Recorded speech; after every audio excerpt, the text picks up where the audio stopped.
kasih pemirsa, Anda masih dalam program Penyejuk Kolbu bersama saya Reza Fauji dan tentunya bersama narasumber kita Kang Ude. Kita akan lanjutkan kembali menyimak uraian makna surat Al-Fil bersama Kang Ude. Mangga ya, Kang Reza, jadi jelas sekali ya, Allah itu sangat berkuasa atas hambanya. Tiada kekuasaan dan kekuatan yang dapat melindungi mereka dari kekuasaan Allah, sebagaimana dibuktikan dalam peristiwa yang menimpa tentara gajah, ya, bergajah yang di bawah pimpinan Abraha. Jadi tak ada satu kekuatan melainkan kekuatan dari Allah. Ya. La haula wala quwata illa billah. Inilah yang kemudian mungkin yang menginspirasi seorang musisi terkenal di Indonesia. Dia buat sebuah lagu, liriknya kalau Kang Reza pernah dengar, tak ada satu kekuatan melainkan kekuatan dari Allah. Tak ada satu kekuatan, saya tidak hafal, lanjut, selain kekuatan dari Allah. Itu lagunya Ahmad Dhani. Ahmad Dhani bikin lagu, liriknya kayak gitu. Jadi tak ada satu kekuatan melainkan kekuatan dari Allah. Ya, mungkin beliau terinspirasi dari kalimat la haula wala quwata illa billah. Jadi sehebat apapun manusia berusaha, bahkan punya rencana-rencana yang apalagi ini rencana buruk ya, seperti Abraha mau menghancurkan Ka'bah. Tapi kalau Allah tidak berkehendak, Allah tidak mengizinkan, bahkan Allah tidak ridho, apalagi ini rumah Allah kemudian akan dihancurkan oleh Abraha, maka seketika itu juga rencana mereka gagal total. Bukan hanya rencananya yang gagal, tapi manusianya pun dibinasakan oleh Allah Subhanahu wa taala. Akhirnya mereka bergelimpangan mati ya, dengan dibawakan oleh semua itu atas kehendak Allah juga ya. Allah yang menggerakkan burung-burung, kemudian membawa bebatuan, kemudian dilemparkan kepada mereka, seketika mereka hancur bagaikan daun-daun yang dimakan oleh ulat. Ya. Wallahu a'lam bishawab. Ini tafsir singkat, saya kutip dari tafsir Al-Quran Kontemporer Juz Amma jilid pertama yang ditulis oleh Ustadz Dr. Am Amiruddin. Tentu tidak menutup kemungkinan bagi Anda yang ingin membaca kembali di buku-buku yang lain, tafsir-tafsir yang lain, dan saya sangat yakin banyak sekali tafsir-tafsir yang bisa kita baca. Tidak puas dalam kapasitas di pembahasan ini saja, silakan untuk mengkaji kembali agar kita bisa lebih mentadaburi ya, memahami kandungan dari surat Al-Fil, Pak Ustadz ya. Begitu Kang Reza. Baik, Pak Ustadz, kita lanjut ke sesi pertanyaan Pak Ustadz ya. Ini berhubungan dengan rencana yang memang rencana buruk dari pasukan Abraha nih, Pak Ustadz ya.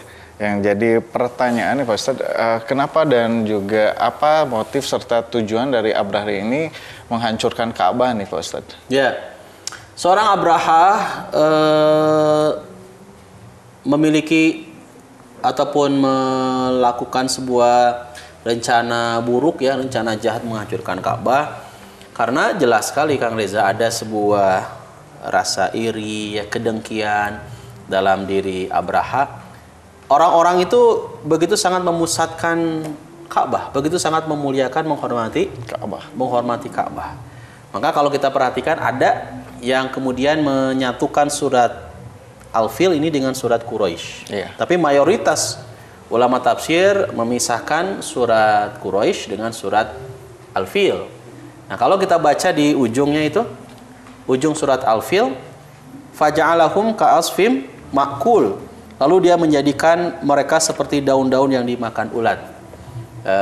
Lalu disambungkan ke surat berikutnya, Quraisy li'ila fi Quraisy, karena kebiasaan orang-orang Quraisy ila fi rihlatas syita'i was-shaib, kebiasaan mereka melakukan perjalanan bepergian pada musim dingin, musim panas. Jadi mengapa Abraha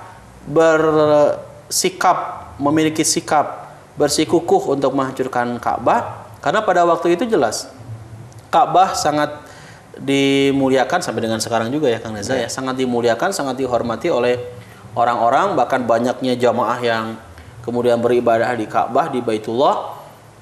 Ini yang kemudian lantas membuat Abraha iri, ingin membuat tandingan Kang Reza ya, membuat tandingan rumah ibadah, sehingga orang-orang tidak terfokus ke Ka'bah, tapi terfokus dengan rumah tandingan yang dibuat juga oleh Abraha.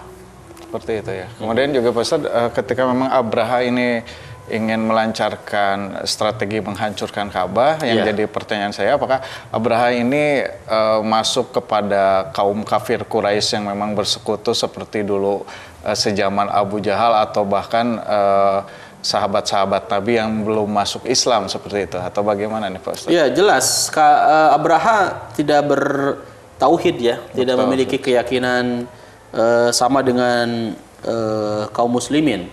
Yang jelas Abraha bukti tidak sama adalah karena ingin menghancurkan Ka'bah. Iya. Karena nggak mungkin kalau orang yang bertauhid, nggak mungkin kalau orang yang benar keyakinannya lantas ingin menghancurkan Ka'bah. Iya. Mereka saja orang-orang